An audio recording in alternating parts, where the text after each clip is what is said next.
This podcast is powered by The Plug.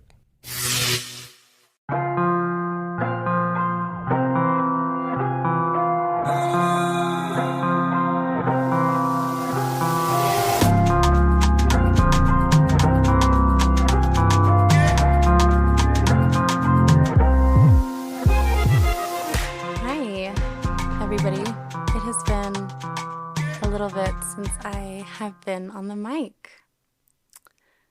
There have been lots of things changing in my life, and I'm very excited to feel that so many things are sorted, that it will give me the opportunity to continue to connect with you all on a consistent basis, because I do love this relationship we have. I love talking to you all about different episodes or certain elements that stuck with you after listening. So let's dive in. The last long episode I did, I was a couple weeks into my first few grad school classes, and I finished one of them. I have the second and third one ending this coming week. So I am just about to be able to say that I have completed a full term. And I love it. I'm so happy there. I am passionate about the teachings and the learnings. I love learning new things. I love being able to discuss it with others. It's like doing this podcast, but with a room of other people who are just as nerdy about a certain topic as you are. So it's phenomenal, and I feel a great privilege to have the access to this education. And with that being said, as someone with ADHD, and if you haven't listened to the last episode, it was titled Neurodivergence and the Role of a Student. I talk about how ADHD has affected my education in the past, and I believe I was unsure at the time of how it was going to affect me and having concern, because I knew the coursework was going to be different. It's not like undergrad where I'm going to have to memorize a lot and study for specific terms and recall. Grad school is much more conceptual. So I was relieved, and I knew that that was not going to be an issue. But we have reached our aha moment in that I've discovered the way that ADHD is affecting me now is I really struggle with estimating how much time any given task, project, assignment, meeting, time it takes to drive somewhere, anything takes. And that is so frustrating because I am always late and I am always overscheduled and I'm always exhausted. So since that episode was recorded, I contracted COVID, which cleared me out for a week. I was on the couch.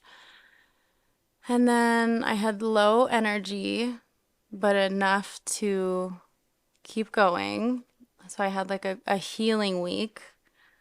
But I went too hard anyways, and I got strep for another week.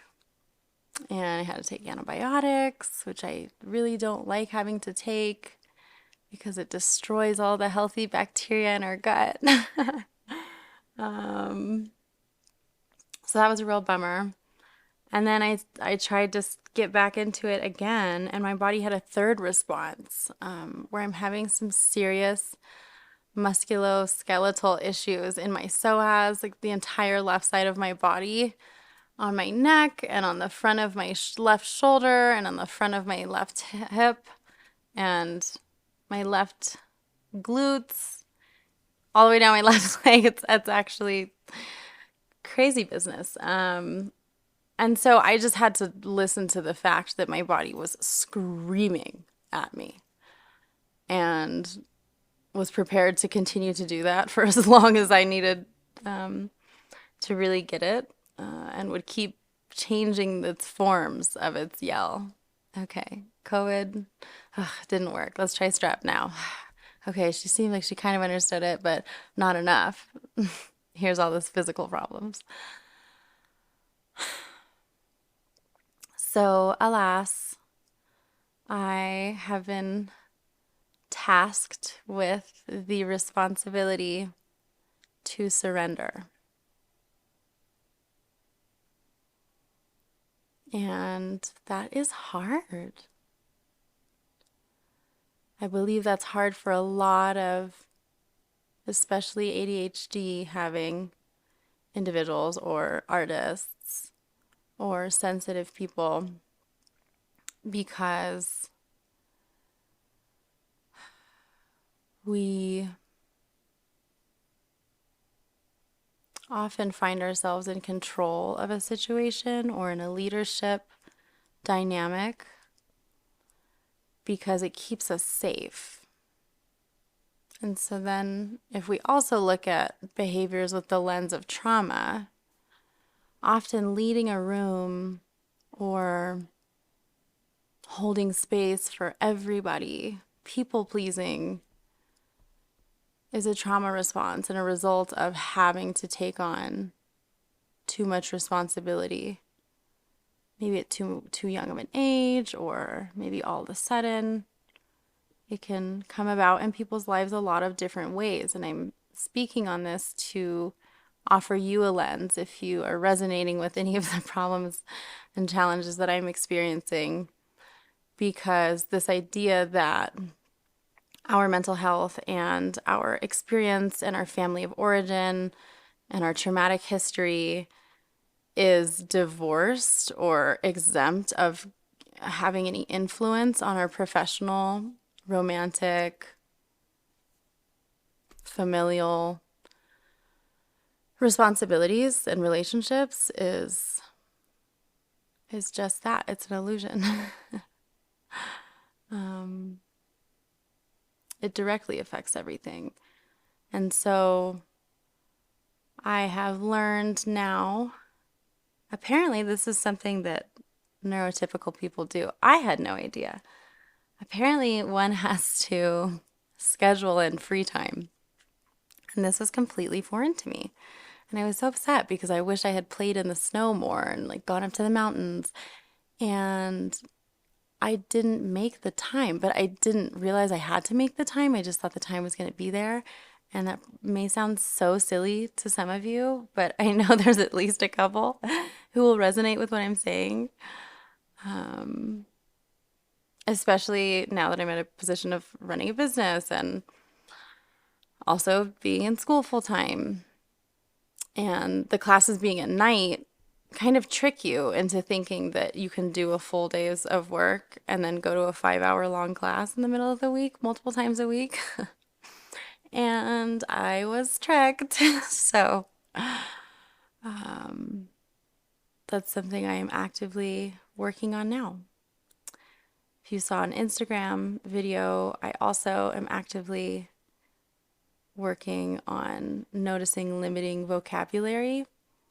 So instead of saying, I can't estimate how much time things take, I've been finding some comfort in saying, I am understanding, or I am learning, or it is challenging for me, because all of these things are true, but they speak more with a forward motion. It can be very easy to become identified with our problems or things in our life that are challenges, and it's only a disservice to ourselves. So it's quite a silly behavior. So I invite you to do the same. And I'd love to hear some words of yours that you feel are limiting. And then honestly, what I love about the subconscious is we don't even have to work that hard. Once we have the awareness, our subconscious does so much of the heavy lifting. And so then our job is just to create space to be able to daydream, to think, to enjoy, to have fun, to engage in pleasurable activities that allows our mind to wander. We're so stimulated now. Scrolling, everything is instant. And we expect our brains to move at the same pace, especially with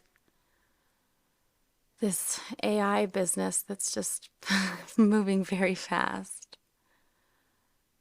But may we remember that we are organic, we are of nature, and we ought to move at that speed as well. So I've had several of you reach out. I am so honored. And you've asked when the next smoke and stretch is. And oof, I had like a full breakdown for 2 weeks, friends, where I was weeping. And I just had this intuitive understanding that it has to pause right now. And that's not what I want to do, but it is what I need to do. And frankly, it would be dishonest of me to advertise that I'm holding space for a community and not actually be resourced, rested, inspired enough to offer you an event that is worthy of your time and of your spirit. I am not going to serve from a glass half full out of respect for you all and out of respect for myself. There is just no sense in doing 100 things so. But to do a handful really well, I am finding more comfort in that idea now. And oh boy. I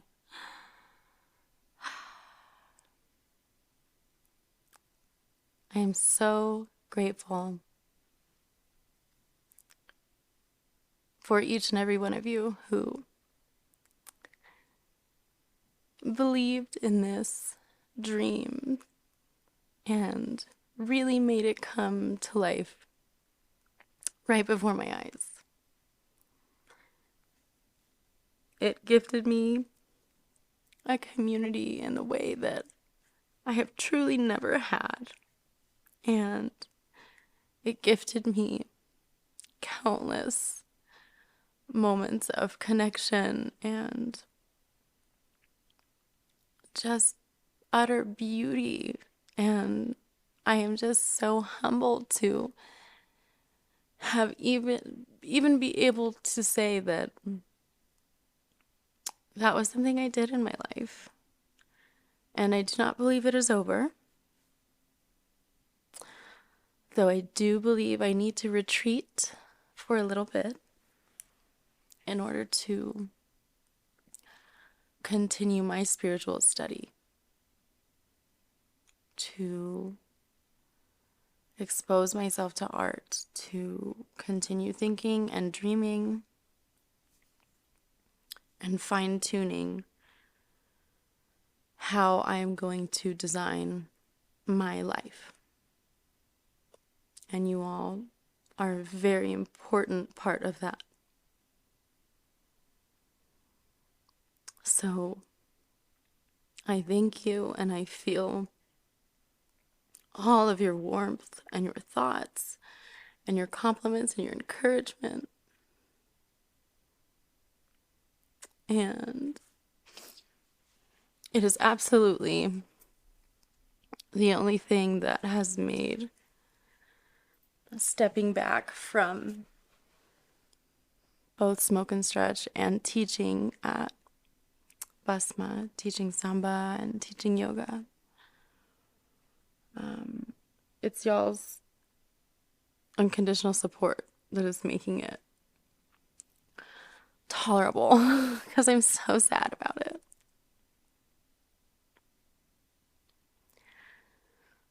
And I'm so humbled and grateful I even had the opportunity to experience that. So I'm sure I'll listen to this in a week and think, I thought I was getting it together that week. I sounded a mess still. But it is a journey, and I am really learning that with all change, there's discomfort in a great variety of ways. And that if we make sure our lives are filled with practices and opportunities, events, conversations, films, music that inspire us and that remind us that these are the things worth living for, it makes the transition period on your journey towards wellness, towards connection with your higher self, towards healing, it makes that experience so sweet. And it's not easy. My partner, my business partner, Tibir, says, determination over motivation. He gets up super early for the gym, and Marina has been joining him lately. I'm so proud of them. I am not that type yet. Maybe one day. But he says, I don't wake up feeling motivated, but I do wake up feeling determined. So I'll leave you all with that. Besos.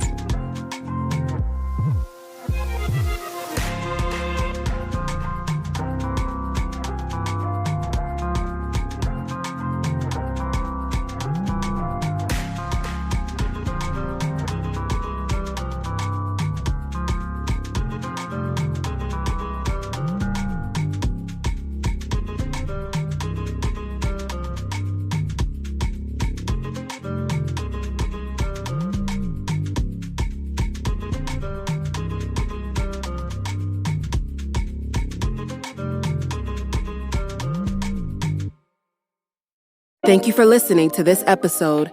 If you or your company are looking to jump into the podcast world, now is the time. The Plug Agency is here to connect you to the full power of podcasting. You just record and leave the rest to us. The people are listening and want to hear from you. theplug-agency.com. That's theplug-agency.com. Click the link in the episode description for an exclusive offer.